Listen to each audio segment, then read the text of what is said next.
8월 14일 우리 하나님 말씀 함께 또 살펴가도록 하겠습니다. 이제 창세기 19번째 시간이 되고요. 오늘은 이제 27장의 이야기를 살펴가도록 하겠습니다.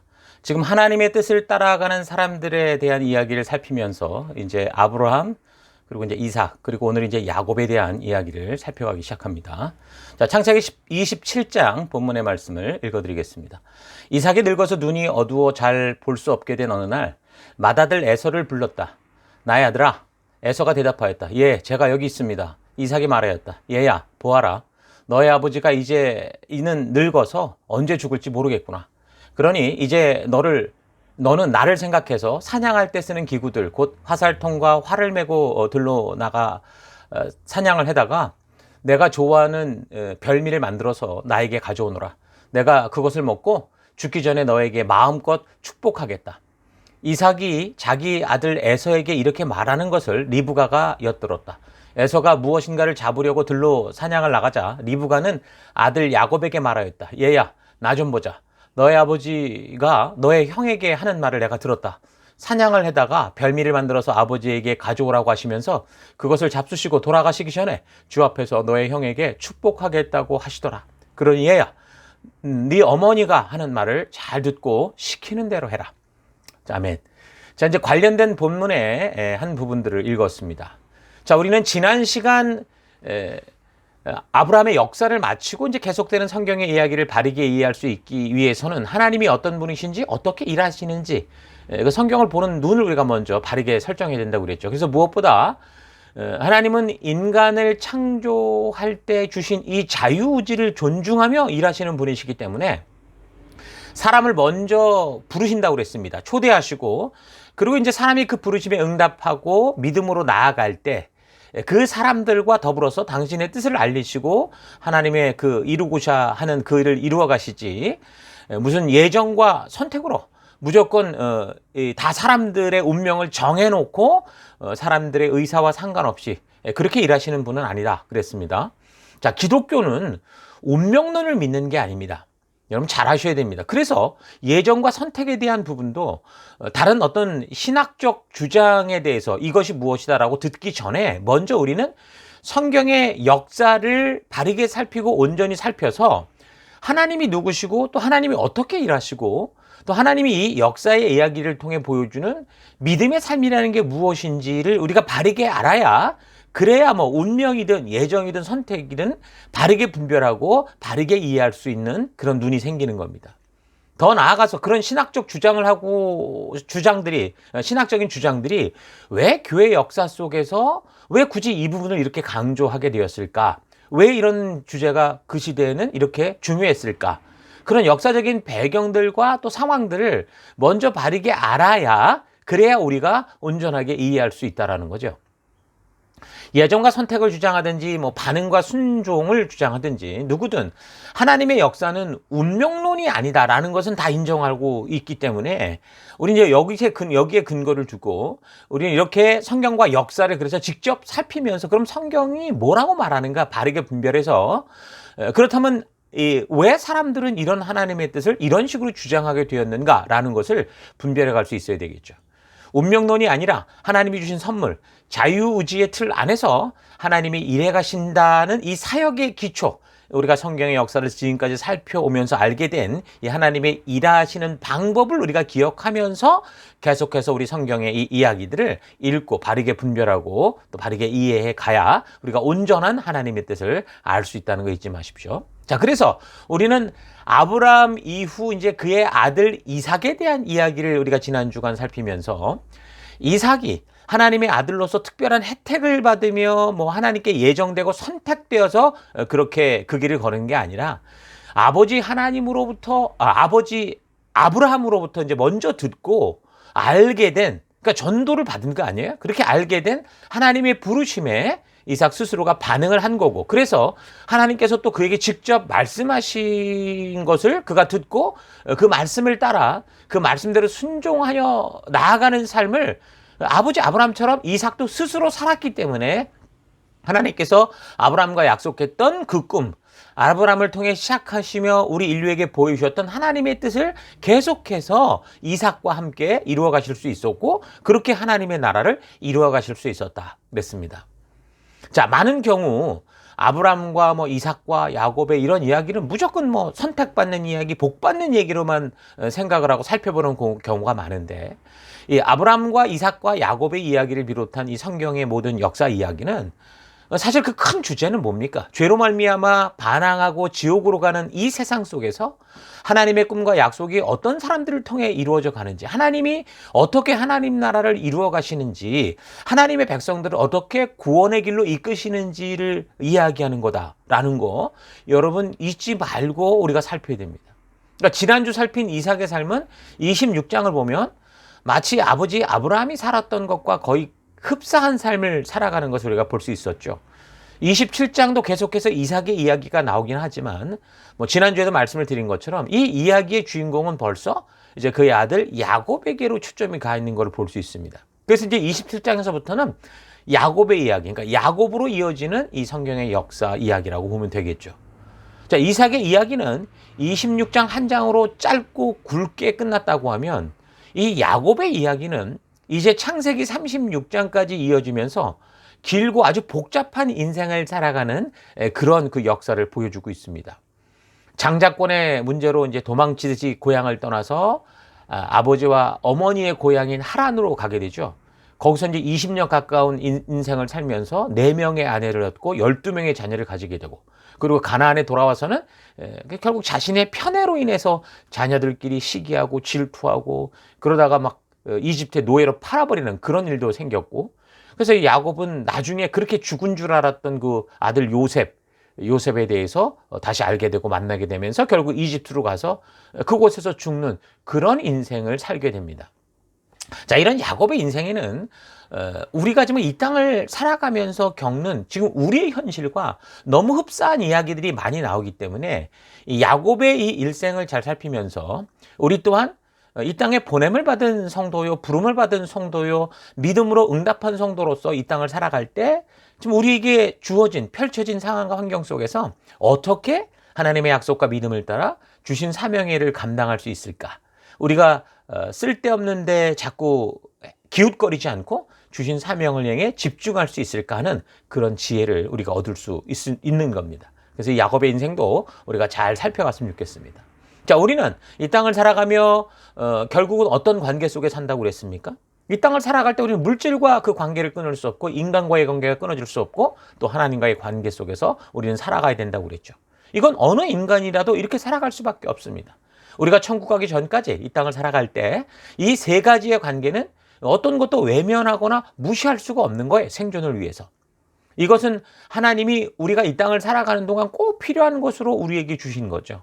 하나님의 창조의 법칙 안에 있다라는 겁니다. 그래서 그 어떤 것이든 외면하거나 무시하면 우리는 이 땅에서 온전하게 생존할 수가 없게 되죠. 물질이 없어도 문제고, 인간관계가 다 무너져도 문제고, 더불어 이제 하나님과의 관계가 무너지면 더욱더 문제가 되는 겁니다. 자, 그래서 우리는 이 3가지 관계에서 바른 우선순위를 가지고 살아야 된다고 그랬죠. 그래서 이미 아브라함을 살필 때 바로 이런 이 3가지의 우선순위를 어떻게 지켜야 하는가를 살폈었습니다. 그러니까 성경의 역사 속에서 하나님께서 사람을 부르실 때 응답하여 믿음으로 나오는 사람들과 관계를 하시고 저들과 소통하시고 이끄시고 훈련해가는 그 방법, 그 과정에 있어서 뭘 가지고 하나님의 백성답게 만들어 가시느냐, 바로 이 3가지 관계에 바른 우선순위를 세우는 이걸 가지고 사람을 사람답게 세워가시는 거예요. 이 땅에서 성도로 살아가면서 성숙함과 미숙함의 차이는 바로 이 3가지 관계의 우선순위를 어떻게 가지고 살아가느냐에 달려 있습니다. 이 3가지 관계에서 바른 우선순위를 잘 따라 살아가는 사람들이 성경을 통해 우리에게 보여지는 그 모델들, 우리의 그 믿음의 선배들, 바로 성숙한 믿음의 사람들인 것을 알 수 있죠. 아브라함의 이 전체적인 인생을 보면 이미 살폈지만 그가 이 땅을 살아가며 이 3가지 관계에서의 우선순위를 바르게 세워가는 그런 인생이었던 것을 우리가 볼 수 있었습니다.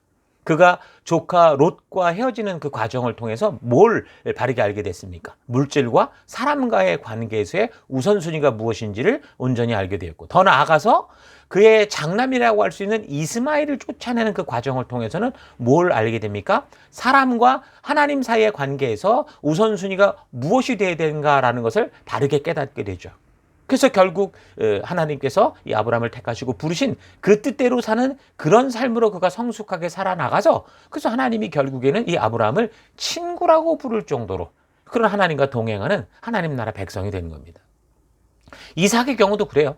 이집트로 처음에 이제 흉년 때문에 내려가려고 하다가 하나님께서 그를 만나 주시고 아브라함과의 그 약속으로 직접 초대하실 때 하나님의 부르심에 그는 반응했고, 그래서 주도적으로 믿음으로 하나님이 명하신 그 명령대로 그 가나안 땅에 머무는 삶을 살게 되죠. 그때 이제 그가 사는 곳에서 블레셋 사람들이 계속 이삭이 파놓은 그 우물을 빼앗고 시비를 거는 일들, 오늘날로 말하면 자꾸 전쟁을 이렇게 구실 삼는 그런 일들이 벌어졌습니다. 그런데 이삭은 어땠습니까? 저들과 맞붙어 싸우지 않았어요. 그래서 결국 블레셋 왕 아비멜렉이 와서 아브라함 때처럼 평화적인 협약을 맺자고 하기까지 이삭은 바로 이 물질과 사람과의 관계에서 바른 길을 걸어갈 수 있는 그런 삶을 살았다는 거죠. 그래서 그 대적들이 우글거리는 그 가나안 땅을 살아가면서도 하나님이 약속한 그 땅을 떠나지 않고 그래도 그 믿음의 길을 스스로 걸어갈 수 있었던 겁니다. 그리고 이제 장자를 축복하는 일, 오늘 살피겠지만 그런 일들을 통해 있어서도 그의 생각을 고집하지 않아요. 그러니까 하나님께서 예지하여 미리 말씀하신 것을 따라 그가 이제 그 하나님의 그 섭리를 알고 순종하는 걸 보면 사실은 장남이 먼저 축복을 받는 게 일반적인 질서인데도 그가 이제 그런 것들을 마음에서 접고 그 벌어지는 일을 따라가는 걸 보면 그 아브라함이 이스마엘을 결국 쫓아낼 때 그것도 도리가 아니잖아요. 근데 그걸 하면서 깨닫게 된 사람과 하나님 사이에서 무엇이 우선순위가 되어야 되느냐라는 거를 이 이삭의 경우는 이제 장자의 축복권을 통해서 이제 그런 것을 알게 된 것으로 볼 수 있습니다. 그래서 이 물질과 사람과 하나님과의 바른 관계에 대한 우선순위가 바르고 확고하게 이제 자리 잡으면 믿음으로 살아가는 그런 삶들이 결국은 이제 물론 그 현장의 순간순간은 좀 벅차고 힘들 수 있지만 그래도 왜 그렇잖아요. 보람찬 일을 할 때는 기쁘고 그 삶이 귀하잖아요. 어디에도 비교할 수 없는 그런 생명의 길을 걸을 수 있지 않습니까? 그래서 이 우선순위가 바르게 잡힌 그런 삶이 되어야 됩니다. 어떤 상황과 환경 속에서 흔들리지 않고 생명의 길, 하나님의 진심을 알리는 길, 하나님이 나를 부르신 그 초대의 길을 걷게 되는 거죠. 그래서 이 우선순위가 이런 식으로 어려서부터 바르게 잡히게 되면 어떻게 되느냐? 그런 사람들은 인생의 많은 시간 동안 방황하지 않고 사회적으로 또 영적으로 큰 영향력을 미치는 존재가 되죠. 마치 다니엘처럼, 또 다윗처럼, 또 다니엘의 친구들처럼 그런 좋은 믿음의 모델로서 살아가면서 이 하나님 나라의 빛된 모습으로 온전히 살아갈 수 있는 겁니다.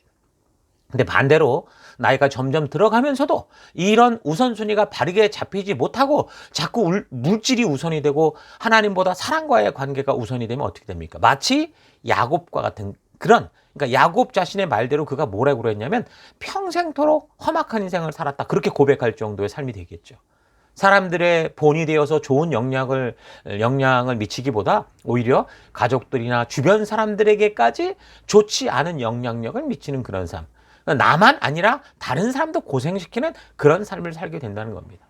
물질과 사람과 하나님과의 관계에서 그래서 바른 우선순위를 우리가 바르고 빠르게 알아서 우리에게 주어진 이 인생의 이 삶의 시간 동안 정말 우리가 살아가는 그곳에서 거룩한 영향력을 미치며, 다시 말해서 빛과 소금된 삶을 바르게 살아가는 이런 귀한 하나님의 자녀들이 될 수 있기를 축원합니다. 자, 이런 큰 사실을 잊지 마시고 본문의 이야기를 살펴보면, 자, 본문의 내용을 바르게 이해하려면 이제 이야기의 사이사이 역사의 흐름이 어떻게 되는지를 우리가 실질적으로 알 수 있어야 됩니다. 지난 시간 나눈 26장 끝부분과 지금 오늘 살피는 27장 사이의 시간, 이건 불과 한 장을 바로 넘어왔는데 시간적 간격으로는 거의 3, 40년의 시간이 흘러가는 것을 알 수 있습니다. 이삭이 40세에 리브가를 만나 결혼하고 그리고 60세에 쌍둥이 에서와 야곱을 낳죠. 그리고 아브라함은 175세에 죽게 되는데 그때 이제 이삭은 75세였고 야곱은 15세였습니다. 그러니까 에서와 야곱도 아브라함과 그래서 15년 정도의 시간을 같이 살 수 있었다고 그랬죠.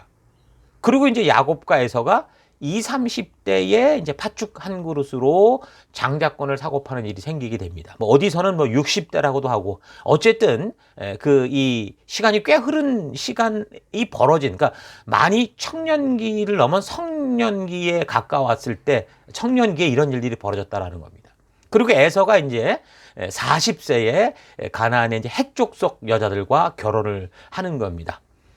그래서 이제 약 37년의 이런 세월이 흐른 때가 바로 이제 우리가 오늘 살피는 창세기 27장의 이야기입니다.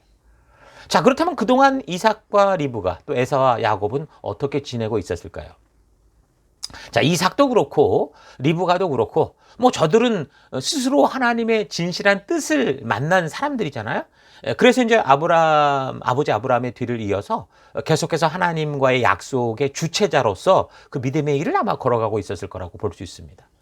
에서는 이제 40대에 말한 것처럼 가나안 족속의 여자들과 결혼을 하면서 어떻게 돼요? 하나님의 약속보다 자기 만족과 유익을 위해 살아가는 그런 삶을 살았는 것을 우리가 볼 수 있고, 야곱 같은 경우는 비록 약속의 주체자라고까지 말하진 못하겠지만 그러나 하나님의 약속을 알고 믿고 살아가고 있었다라고 볼 수 있습니다.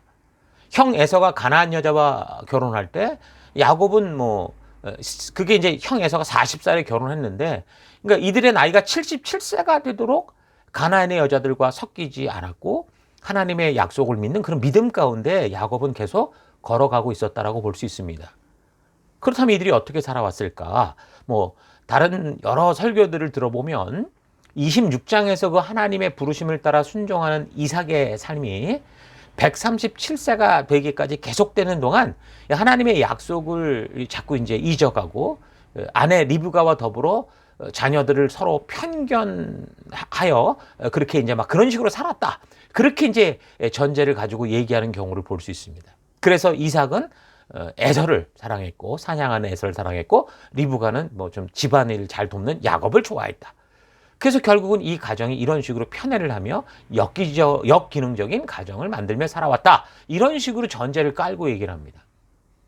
그런데요, 이런 그 배경은요, 이런 배경은, 이런 배경을 가지고 설교를 하는 거는 지금 26장과 27장 사이에 30년이 넘는 이 어떤 세월이 흘러가면서 벌어진 그 일들을 바르게 보지 못한 좀 무리한 해석이라고 봅니다. 그러니까 전제 자체가 잘못되죠. 그러니까 뭘 이해할 때 전제가 잘못되면 그 다음 풀이가 다 잘못되잖아요.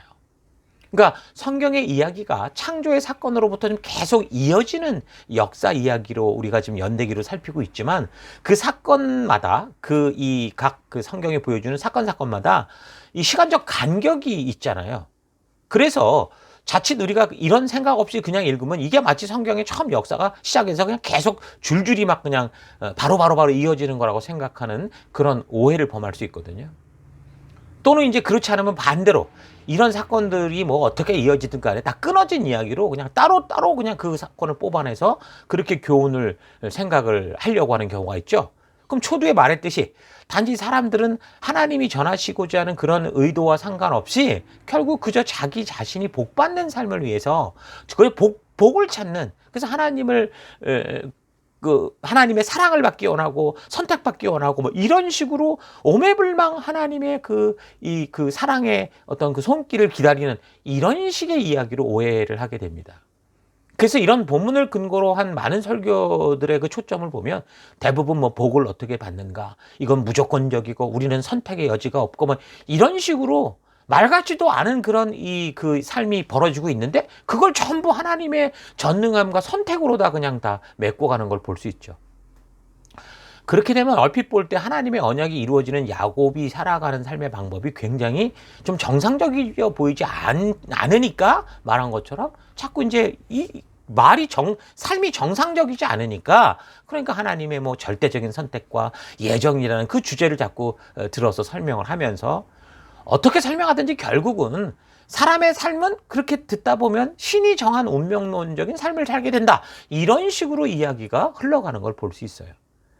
그러나 다시 한번 말씀드리지만 원역사 이후 이어지는 하나님의 뜻을 따라가는 이 사람들의 역사 이야기는 하나님께서 창조하셨지만 인간에게 주신 자유의지를 인간들이 본능과 욕심대로 잘못 사용하면서 결국 영원한 지옥으로 가버리는 이 틀어져 버린 세상에서 지금 하나님이 처음부터 꿈꾸셨고 이루시고자 했던 하나님의 나라를 하나님께서 어떻게 이루어 가시는가, 그래서 어떻게 구원의 역사를 일궈 가시는가라는 거를 말씀해 주고 있다. 이 역사가 계속 그걸 보여주고 있다는 걸 잊지 말아야 돼요. 그렇지 않으면 저항할 수 없는 신의 능력에 의해서 정해진 운명 속에서 그저 그냥 어떻게 신의 선택을 받아 복을 받을 수 있을까? 나는 가룟 유다 같은 선택이 아니라 어떤 뭐 그냥 아브라함 같은 선택을 받을 수 있을까? 어떻게 하면 복 받을까? 이런 식으로 이게 믿음의 삶인지 뭐 미신의 삶인지 모르도록 자꾸 완전히 이게 뒤틀려갈 수밖에 없어요, 이야기가. 자, 그래서 이제 살펴가는 27장을 시작으로 전개되는 이런 이야기를 우리가 묵상해 갈 때 지금 살핀 26장과 27장 사이에 비록 기록은 없지만 이삭과 리브가 에서와 야곱이 어떻게 살아왔을까를 우리가 잘 분별하고, 또한 25장에서 야곱과 에서가 지금 어떤 인물인지를 미리 알게 해준 이 사실도 기억을 하면서, 더불어 인간의 자유지를 존중하며 일하시는 하나님의 이 사역 방법도 우리가 잘 기억하며 이 전체적인 이런 안목을 가지고 묵상을 해 가야 됩니다.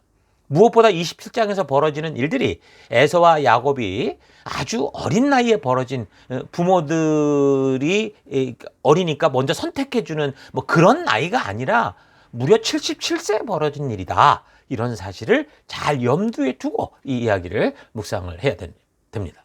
자, 이런 배경을 기억하면서 27장의 이야기를 살펴보면, 자, 27장의 이야기는 이 야곱이 아버지 이삭을 속여서 장자의 축복을 받는 이야기입니다.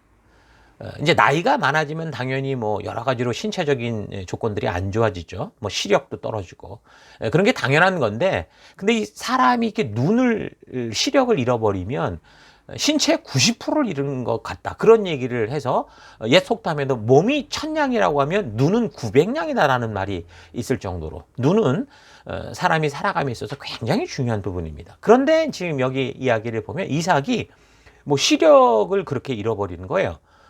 이제 뭐 자녀들을 이렇게 눈으로 봐선 모르고 손으로 더듬어야 할 정도라고 하면 아마 시력이 굉장히 빠르게 상실된 것 같아요.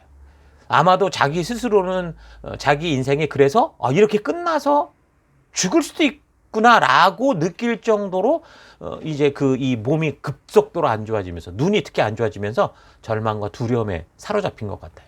그래서 자신의 이제 뒤를 이어서 가족을 책임질 수 있는 책임자, 그러니까 장남에게 이제 자기가 어떻게 될지 모르는 만약을 대비해서 가족을 자신을 대표하는 확실한 후계자를 이제 정해두는 게 중요하다라고 생각을 한 것 같아요.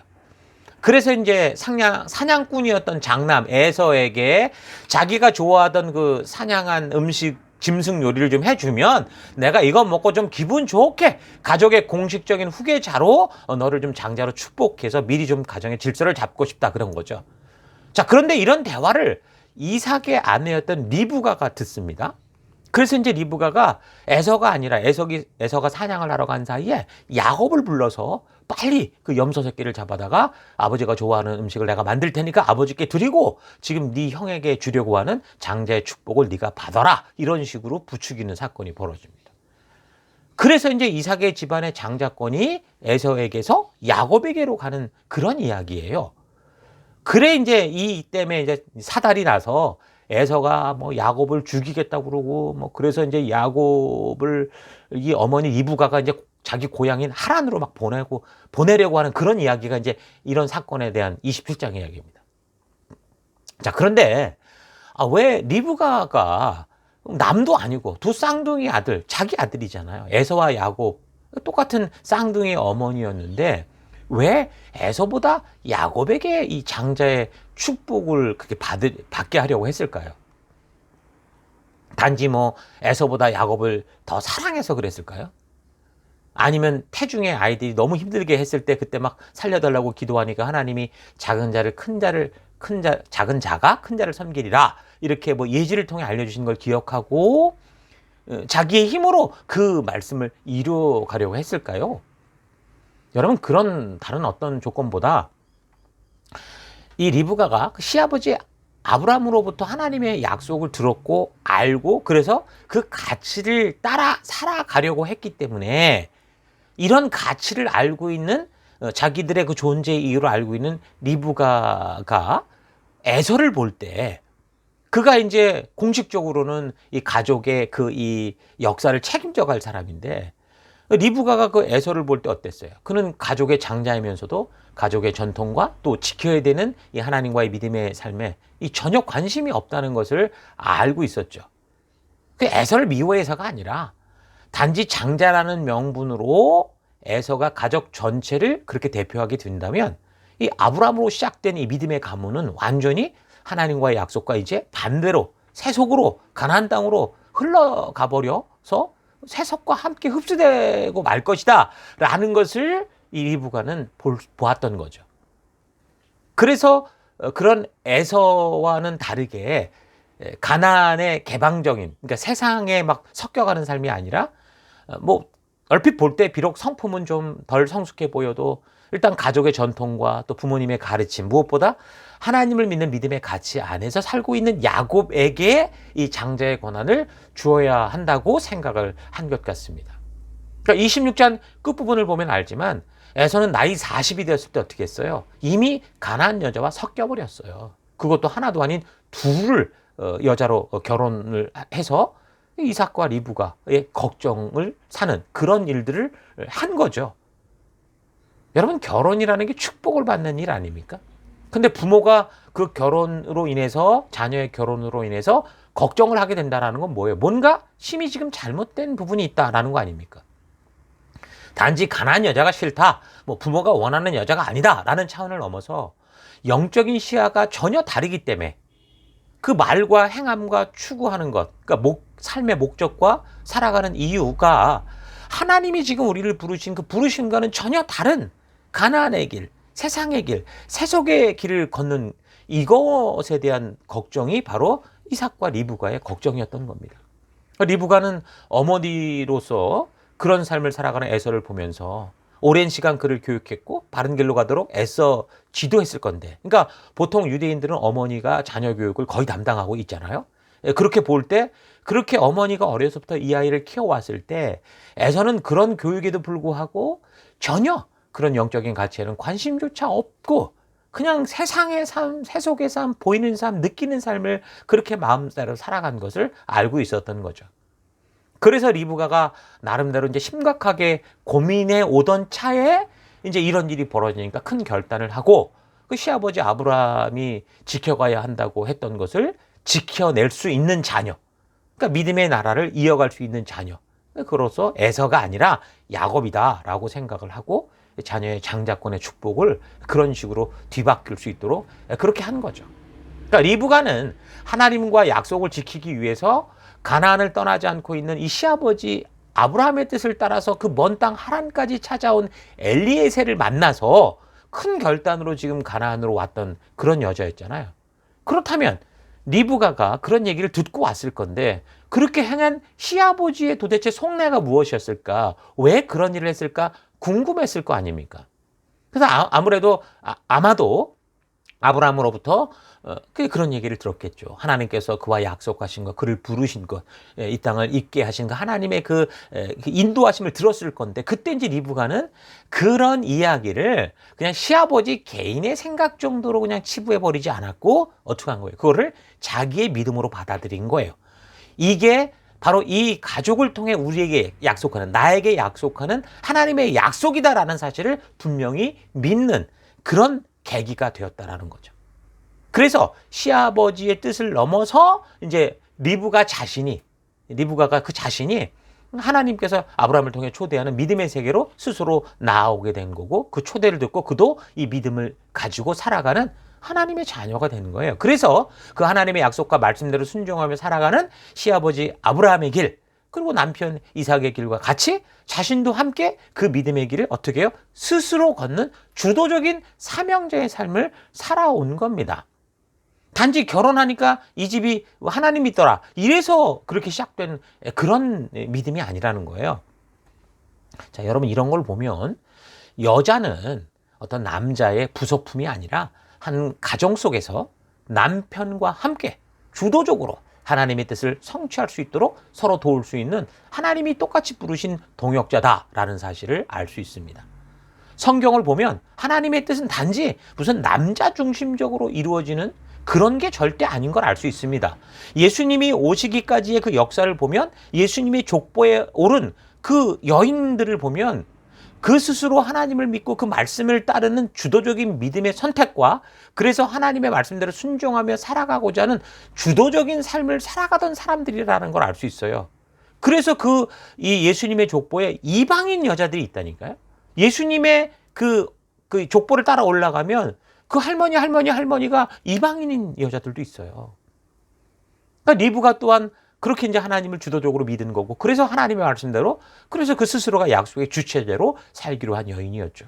그래서 쌍둥이를 낳았을 때 그 자녀들이 그런 하나님의 뜻대로 살도록 부지런히 교육을 했을 겁니다.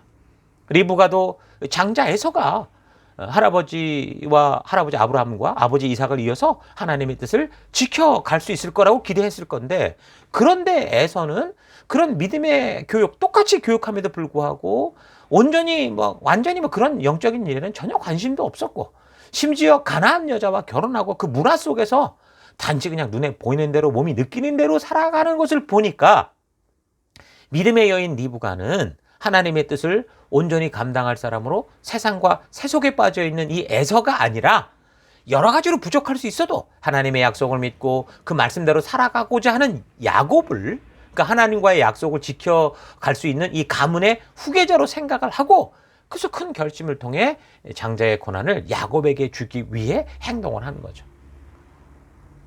그런 일을 위해서 자기가 저주를 받아도 좋다라는 식의 결단을, 그러니까 살신성인의 각오로 행동을 하게 되는 거예요. 그러니까 지금 다 사라에게서도 그렇고 보면 죽으면 죽으리라는 어떤 믿음의 결단들을 우리가 볼 수 있는 거죠.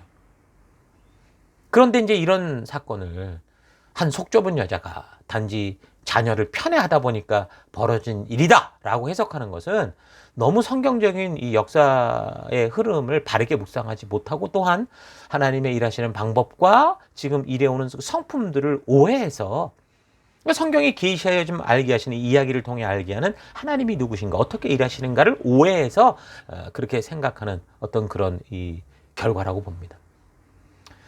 여러분이 만약에 이런 상황 속에 리브가라고 한다면 어떤 결정을 하겠습니까?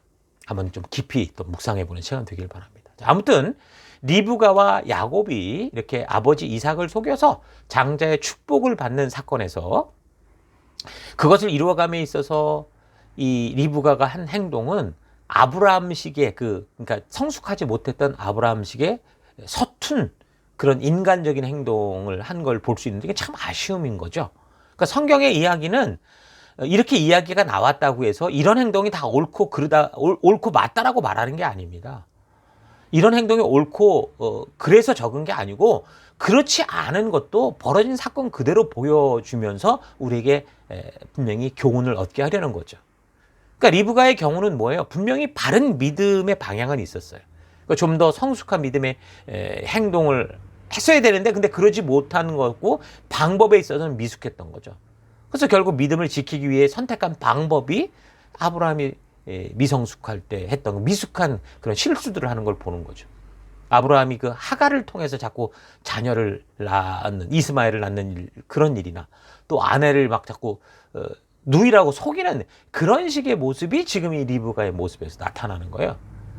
그 당시 문화로 보면 족장들이 공식적으로 장자에게 권한을 이렇게 넘기는 그런 일은요, 고대 생활상을 유추할 수 있는 그 고고학적 자료, 그 당시 그런 자료 발견된 누지 토판 같은 걸 근거로 볼 때 분명히 한 가문의 주도권을 공식적으로 임계받는 아주 중요한 의미가 있는 건 사실이라는 걸 알 수 있어요.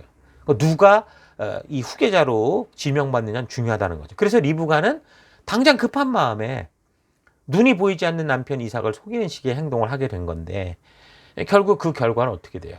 마치 아브라함이 하갈을 통해 자녀를 낳음으로 말미암아 역사에 두고두고 어려움이 된 것처럼 리브가의 이런 행동은 결국 아들 야곱의 일생에서 오랫동안 험난한 도망자의 길을 걷는 그런 결과를 낳게 되고, 또 역사 속으로 계속 흘러가면서 서로가 다투고 또 서로가 싸우게 되는 그런 일들을 결국 만들게 됩니다. 그러니까 믿음이라는 명목하에 뭐 좋은 의도를 가지고 한다고 해도 그것을 이루어가는 방법이 틀리거나 그게 미성숙할 때 그 결과는 참 수습하기 곤란하고 그 여파는 평생, 더 나아가서 역사 내내 그 결정의 결과로 오는 그 무거운 짐들을 함께 짊어지고 갈 수밖에 없다라는 걸 잊지 말길 바랍니다. 지금도 그래서 우리가 믿음 안에서 산다고 하면서 때로 인간의 본능에 져서 큰 실수들을 하게 될 때가 있는데, 어떤 일들은 사실 뭐 수습이 간단한 것도 있지만 어떤 실수들은 너무 치명적이어서 결국 그 결과를 자기 평생에 짊어져야 되거나 심지어 이제 그런 고통이 후대들에게까지 계속 이어져 가는 그런 결과가 이어지는 것과 같은 거죠. 참 안타까움입니다. 자, 그런데요, 하나님이 일하시는 법칙을 통해 볼 때 이런 것들을 또 감당해 가는 거, 이것 또한 신앙이죠.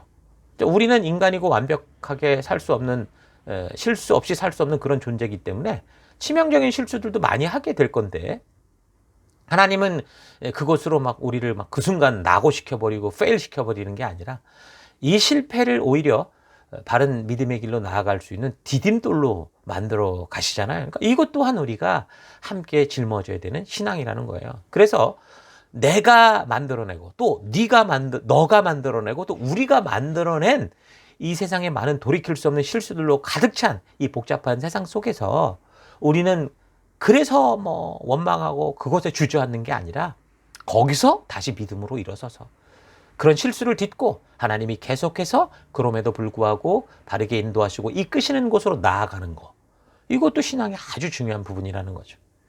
그러므로 여러분의 삶 속에서 벌어진 많은 실패로 인해 여러분 절망하거나 삐뚤어지지 마시고 그 실수를 통해 배우고 다시 일어서서 다시는 똑같은 죄의 멍에를 지지 말고 변함없이 하나님의 말씀이 인도하는 우리를 초대하시고 하나님이 걸어가시는, 우리 예수님이 먼저 가신 그런 믿음의 길을 걷는 여러분과 제가 될 수 있기를 바랍니다. 현재라는 시간이 지금 우리에게 주어졌는데, 현재 이 시간 동안 믿음 따라 행하든 본능 따라 행하든 욕심 따라 행하든 그 선택의 권리는, 그 자유는 나에게 있죠. 그런데 우리가 이제 어쨌든 한 번 선택을 하고 나면 이제 우리는 그 선택에 따른 그 결과를 평생 짊어지고 살아가는 그런 존재라는 걸 기억하십시오. 과거를 스스로 돌이킬 수 없는 그런 존재가 우리라는 거 잊지 말라는 거죠. 우리가 하나님을 닮은 자유의지가 있는지는 몰라도 그 우리가 만들어 놓은 일을 책임질 수 없는 그런 연약한 존재라는 거, 하나님과는 전혀 다른 존재라는 걸 기억해야 됩니다. 그래서 무엇인가를 선택하고 결정하기 전에 항상 신중하게 말씀의 가치를 따라 바르게 분별해서 감정과 느낌, 그 순간의 만족을 위해 따라가지 말고 오직 말씀의 가치를 따라 하나님이 주신 그 나아가게 하신 그 사명을 따라 나아가는 지혜로운 삶을 살아갈 수 있기를 바랍니다. 자, 그렇다면 리브가는 아마 그런 식으로 해서 이런 일을 벌였다고 하면 당사자인 야곱은 어떤 생각이었을까요? 야곱도 어머니가 이런 제안을 할 때 사실 아버지에게 걸릴까봐 걱정을 하죠. 그래도 그동안 부모님과 함께 가족의 미래에 대해 나누고 뭐 걱정했던 것들이 있어서인지는 몰라도 어머니의 말대로 일단 합니다. 그래서 이제 이런 일을 두고 우리가 얼핏 보면은 어머니가 이래라 하니까 그렇게 했던 이런 걸 보니까 야곱이 아마 어린 나이에 이런 일을 했을 것이다라고 생각할 수 있는데, 이미 말씀드린 것처럼 이런 일이 벌어질 때 야곱의 나이는 70세가 넘었습니다. 77세 정도가 됐죠. 그러니까 어머니가 지금 이래라 저래라 해서 행동하는 그런 마마보이식으로 무슨 어린아이들처럼 전적으로 어머니의 영향력을 받아서 그가 그렇게 행동했다라고 보기에는 어렵습니다. 그러니까 야곱도 나름대로 그동안 장자로서의 에서, 그 형의 역할이 참 볼 때 애매했던 거죠. 온전하지 못했기 때문에, 자기들이 같이 교육을 받았고 부르심을 받은 그 존재라는 걸 아는데 그 길을 가지 않았기 때문에 그런 애서를 걱정하고 안타까워하는 부모님의 마음을 그 또한 이해하고 있었을 것이라고 보는 게, 그래서 그렇게 행했을 거라고 보는 게 건강한 해석이라고 봅니다.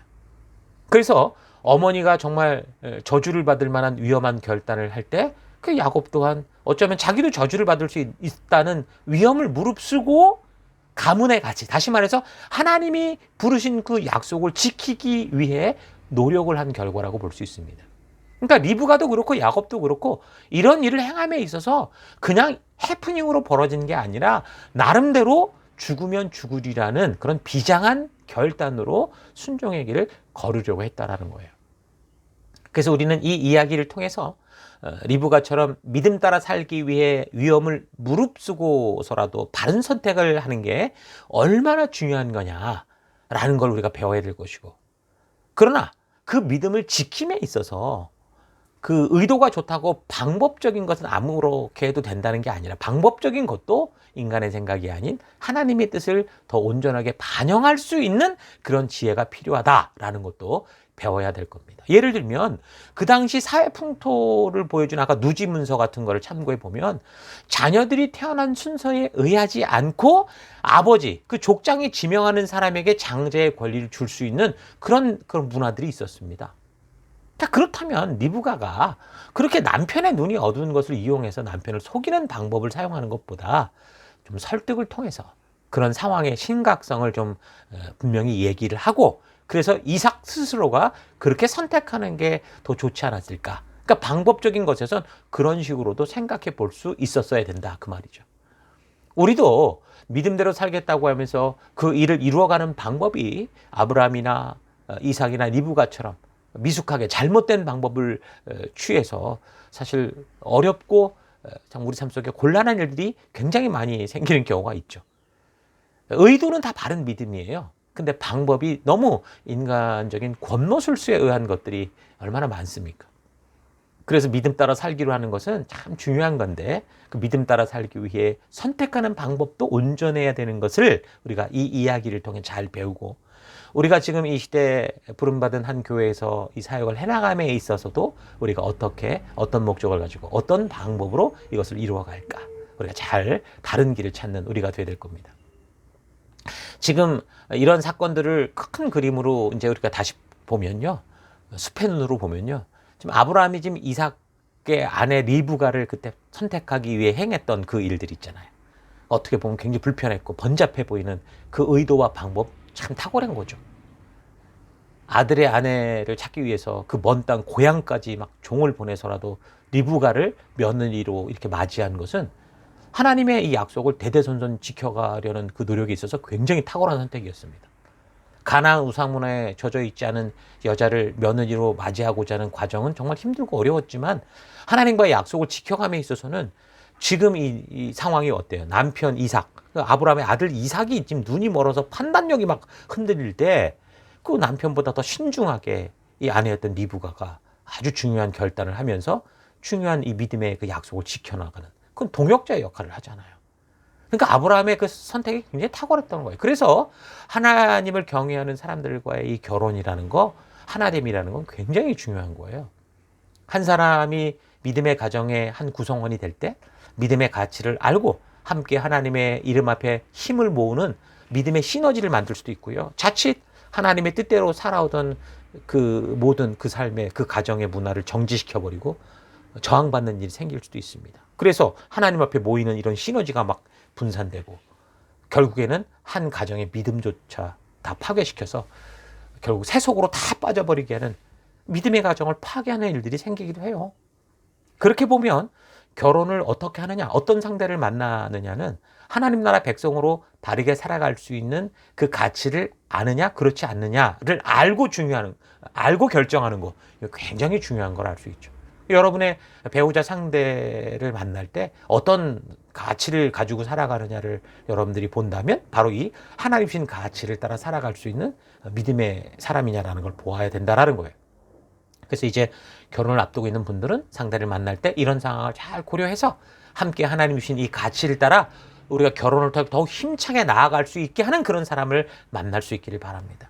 그리고 현재 결혼한 부부들은 이미 그런 한 믿음의 공동체가 되었으니까 이렇게 서로 하나됨이, 우리가 부부됨이 하나님의 뜻이다라는 걸 믿고 힘써서 함께 믿음의 길을 걷는 조력자가 되어주고, 혹시 서로 흔들려서 그릇된 판단을 하고 그릇된 길을 가게 될 때 이삭처럼 기꺼이 서로가 리브가처럼 서로 하나님의 약속하신 믿음의 길, 말씀의 길로 나아갈 수 있도록 힘써 돕는 협력자들이 될 수 있기를 바랍니다.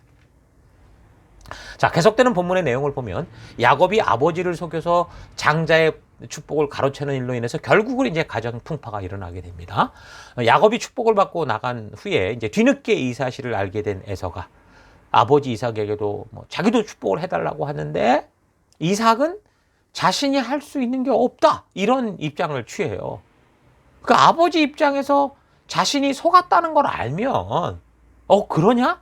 야곱이 거짓말했냐? 그러면서 그것을 취소하고 진짜 장남에게 축복을 하면 되는데 이삭은 그렇게 하지 않고 이렇게 된 일이 다시 반복할 수 없는, 어쩔 수 없는 일이다 라는 식으로 태도를 취하는 겁니다. 왜 그랬을까요? 주석을 참고해 보면 이삭이 사랑하는 맏아들의 눈물 어린 이 항의와 간청에도 불구하고 야곱에게 베푼 자신의 축복을 취소하지 못하는 이유는 하나님 앞에서 하나님의 이름으로 축복한 것을 마음대로 변경하거나 취소할 수 없다는 그런 신앙이 그 당시에 있었기 때문이다 라고도 말합니다. 또한 그 당시 사회의 여러 가지 문화를 보여주는 발굴된 그 토판들을 볼 때 비록 구두, 입으로 말을 했더라도 공식적인 족장의 축복이나 유언은 유효성이 있었고 그래서 그 당시 사회가 그것을 인정하고 있었기 때문이다. 이런 식으로 좀 해석을 합니다. 자, 여러분, 그러나 그렇다고 해서 그런 식으로 거짓말을 해서라도 그렇게 축복이나 유언을 받으면 그게 온전하다라는 규정은 또 없습니다. 그건 사기죠. 그냥 그런 걸 볼 때 지금 이삭이 그런 상황인데 어쩔 수 없어서 취소를 하지 못한 것이 아닐 수 있구나라는 거를 알 수 있는 거 아닙니까? 그러니까 이삭과 에서와 야곱에 대한 지금까지의 이야기를 토대로 볼 때 아마도 이삭 자신 또한 어땠어요? 리브가처럼 장남 에서에 대한 생각이 염려스러웠고 불안했던 것을 우리가 분명히 알 수 있죠. 그런 에서가 장자 역할을 할 때 아버지 그 아브라함으로부터 시작한 그 영적인 약속들을 지킬 수 없을 것이라고 생각을 했는데 그래도 시간이 흐르면서 이 아이가 괜찮아지겠지, 부모들은 다 그렇게 생각하니까 그리 생각했던 것 같아요, 이삭은. 그러나 지금 그게 한두 살 나이가 아니에요. 지금 77세가 되도록 하나님의 뜻에 관심이 없이 살던 이 에서였는데 그냥 흐름에 따라 그냥 가는 게 좋겠지라고 생각을 하다가 리브가와 아내와 또 야곱이 속기는 이 사건을 통해서 순간적으로 바르게 이 본질을 보는 눈이 생긴 거라고 볼 수 있습니다. 이삭도 분명 바른 믿음이 있는 사람이고 하나님의 뜻을 아는 믿음의 조상 중 한 사람으로 지금 자기가 단지 눈이 잘 보이지 않고 죽을 것 같이 느꼈다고 생각을 해서 이렇게 함부로 아무렇게나 자기의 기대를 가지고 믿음의 약속을 아무렇게나 맡겨서는 안 되는 거구나라는 걸 깨달은 거죠. 아버지 아브라함이 이 하나님과의 약속을 지키기 위해서 자기의 아내 리브가를 어떻게 데려왔는지, 또 자기보다 형이었던 이스마엘을 왜 쫓아냈는지, 그리고 아브라함이 이렇게 위험스러운 땅 속에서도 이 땅을 떠나지 않고 왜 살려고 했는지, 그래서 뭘 지키려고 했는지 그거 알고 있었던 거잖아요. 근데 그냥 흘러가는 세월에 익숙해졌다가 이 사건을 통해 순식간에 이제 깨달아지는 거죠. 그래서 이제 그 27장 33절을 보면 힘이 크게 떨었다라고 말하는데 저는 그 이유가 바로 여기에 있다고 봅니다. 이삭은 아버지 아브라함에게 전해듣는 하나님이 아니라 자기 자신 스스로가 믿음의 길을 걷고자 할 때 하나님께서 직접 만나 주셔서 분명한 약속을 받았던 하나님과의 약속과 언약의 당사자였잖아요.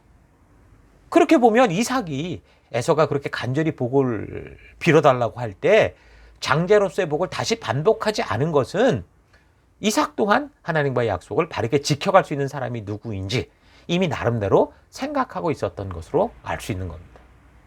에서는 장자였지만 이삭은 하나님의 뜻을 이루어감에 있어서 인간적인 관계보다 하나님과의 관계의 중요성을 기억을 하면서 아까 처음에 얘기했던 인간과 사람 사이의 관계 속에 뭘 결정하는, 아까 이삭은 바로 이거를 통해서 그런 관계를 알게 됐다고 그랬잖아요. 마치 아브라함이 이스마엘을 쫓아내듯이 이삭 또한 이 장자권의 이 문제를 계기로 아주 중요한 결단을 한 겁니다. 자, 정리를 하면 이전에 이삭은 일단 육신적인 탄생의 순서도 다 하늘의 뜻이다라고 생각을 했던 것 같아요. 그건 맞죠, 그거는. 근데 이삭은 그의 일생을 볼 때 갈등이 생기면 또 충돌하지 않는 스타일이에요. 하나님께 맡기고 갈등을 피해서 떠나는 사람 스타일이었는데, 그러니까 이삭은 에서를 볼 때 그런 불안함이 있어도 장자니까 그냥 순리에 따라가면 하나님께서 또 이를 통해 도우시고 이루어 주실 것이다 라는 그런 믿음을 가지고 그냥 살았던 것 같은데, 근데 정말 꿈에도 생각하지 못한 이 아내와 야곱이 자기를 속이는 이런 일이 벌어지니까 이 아내와 야곱을 비판하기보다 비로소 하나님의 뜻이 무엇이었구나라는 것을 깨닫게 되는 그런 기회가 됩니다. 그래서 이런 묵상이 가능한 증거로 계속되는 28장을 보면 이삭이 야곱을 불러서 호통치고 야단치고 막 그런 게 아니라 오히려 축복을 해요.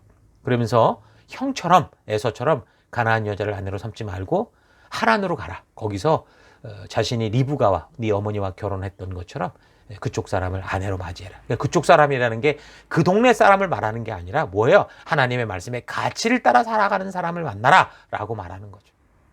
그러면서 하나님이 아브라함과 자신에게 약속했던 그 약속들을 말해주면서 그 약속을 네가 계속 잘 지켜가기를 바란다. 그렇게 이제 믿음의 부탁을 하는 거죠. 그러니까 하나님이 아브라함과 맺은 언약이 그 믿음을 따르고자 한 이삭을 거쳐서 그 다음 하나님의 뜻에 무관심한 에서가 아니라 그 믿음을 따르고자 하는 야곱으로 흘러가는 이 분명한 믿음이 어떻게, 하나님의 약속이 어떻게 이어져 가는가라는 분명한 그 현실을 볼 수 있는 거죠. 에서가 어떤 인물인지는 25장에서 말하지만 26장 끝절에서도 말해주고 있었고요. 여기 지금 28장에서도 보여주죠.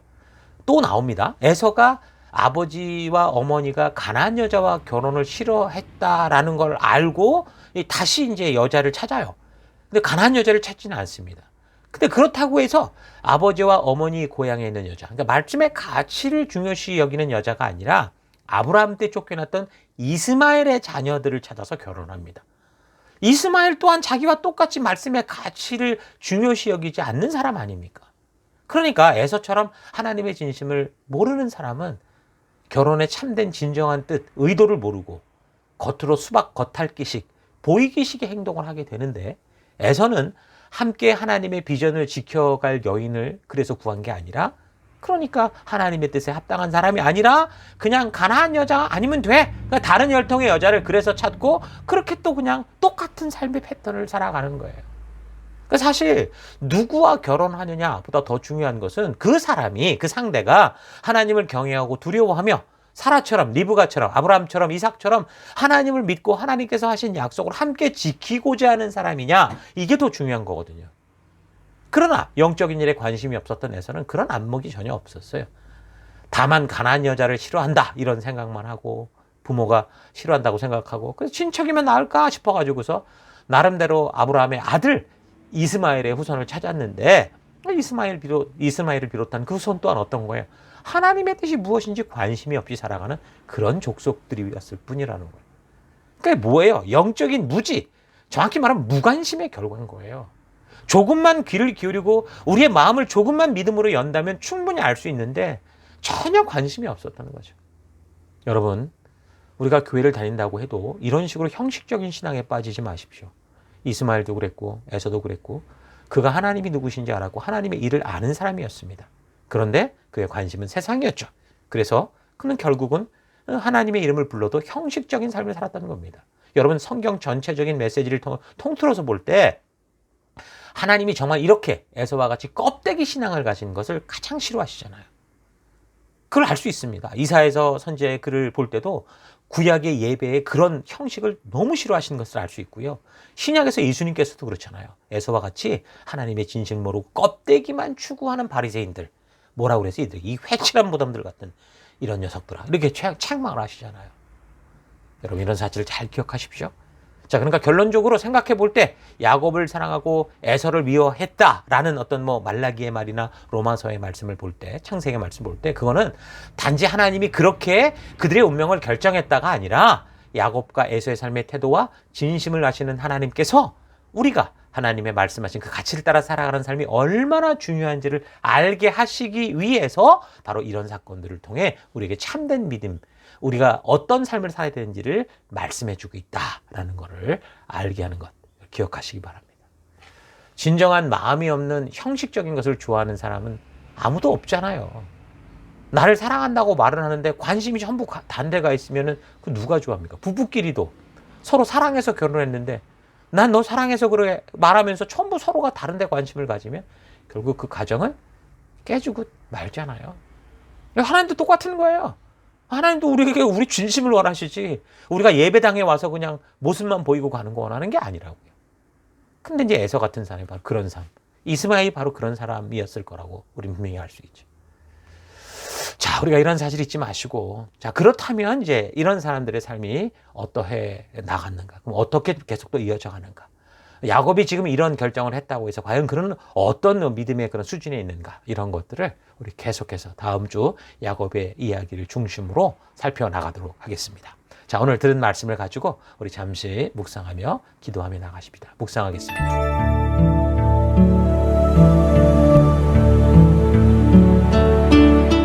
예, 오늘 우리가 살핀 말씀을 잘 생각해 보면서 우리가 아무리 위급하고 급박한 순간 우리에게 다가온다고 해도 우리가 믿음 따라 살기로 결단을 하고 또한 그 믿음을 실천하는 방법에 있어서도 그렇게 하나님이 인도하시는 길을 따라 걷는 우리가 되기를 바랍니다. 어쩌면 그런 결단으로 인해 관계가 끊어지고 사람들의 손가락질과 책망과 저주를 받을 수도 있을 겁니다. 그러나 우리가 걸어야 되는 길은 당장 편리하고 좋은 길이 아니라 결국은 생명으로 나아가는 바른 길, 구원에 이르는 길로 나아가야 됩니다. 오직 예수님이 길이요 진리요 생명 되신 그 길만을 따라 걷되 그 길을 이루어감에 있어서도 인간적인 수단과 방법으로 가는 그런 빠른 지름길이 아니라 좀 돌아가도 말씀의 가치를 따라 하나님이 인도하시는 그 방법으로 걷는 우리가 됐으면 좋겠습니다. 성도는 감정과 느낌, 이 시대의 유행을 따라 사는 그런 존재가 아니라 하나님의 말씀대로 사는 존재라는 거 잊지 마십시오. 그 말씀대로 사는 믿음의 길은 결코 이 세상처럼 달콤하고 편하지는 않지만 사라가 그랬고 리브가가 그랬듯이 죽으면 죽으리라는 그런 각오를 가지고 생명의 길, 약속을 믿는 믿음의 길을 따라가는 그것이 바로 성도의 길입니다. 그게 믿음의 길입니다. 그래서 성도는 이 시대를 살아가며 하나님이 주신 이 무한한 자유를 가지고 살아가지만 그러나 스스로 하나님의 말씀대로 가고자 하는 자기 제한을 가지고 살아가야 되고 그 제한의 기준은 말씀이 돼야 되고 말씀의 가치가 돼야 되고 그래서 우리가 스스로 해야 될 것과 그렇지 않은 것을 말씀으로 그 기준을 따라 구분하며 살아가야 되는 거 잊지 마십니다. 자, 이 한 주간도 여러분 그런 믿음의 길을 걷는 여러분 될 수 있기를 바랍니다. 자, 들은 말씀을 가지고 잠시 몇 가지 기도하기 원하는 것은 첫째, 하나님 급박한 순간이 다가와도 하나님 믿음을 따라 말씀대로 선택하며 그 믿음대로 살아가는 그 방법에까지 하나님 거룩한 길을 걷는 내가 되기 원합니다. 결단하며 기도하시고요. 또 두 번째, 하나님 감정과 느낌, 이 시대의 유행이 나를 이끌지 못하고 오직 주의 말씀이 나를 인도하는 그런 삶 살아가기 원합니다. 결단하며 기도하시고 마지막, 하나님 믿음 따라 살기에 세상과 다른 자기 절제가 있고 스스로의 제한이 있는 생명의 삶, 이 믿음의 삶을 즐거워하며 살아가는 내가 되기 원합니다. 다 같이 결단하며 잠시 기도하겠습니다. 기도하십시다.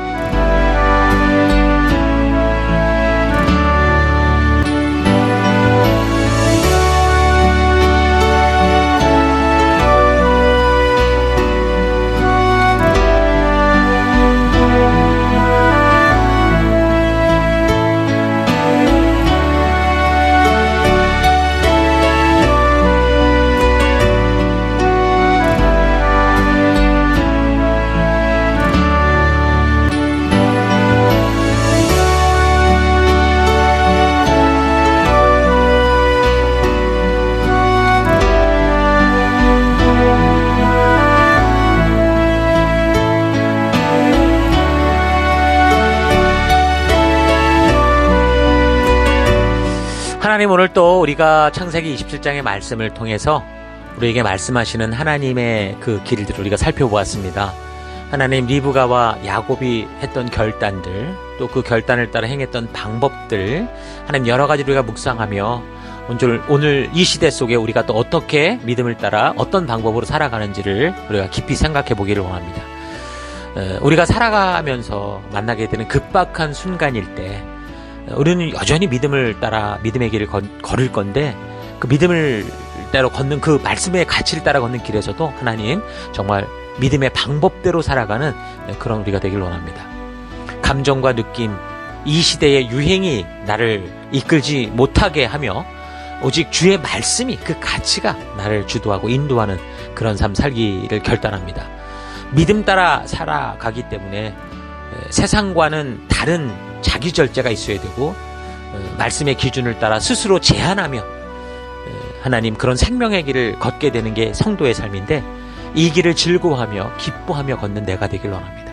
우리 예수님께서 그 고통과 죽음의 십자가의 길을, 이런 가치를 알기에 기쁨으로 걸으셨던 것처럼 오늘 우리가 그런 길을 걷는 주의 백성 되길 원합니다. 이 한 주간도 그래서 그렇게 보냄을 받은 우리 삶의 곳곳에서 이런 믿음의 결단을 따라 바른 말씀의 가치에 따르는 지혜로운 삶을 살아가는 우리가 될 수 있도록 인도하실 것을 감사드리고 예수님 이름으로 기도했습니다. 아멘.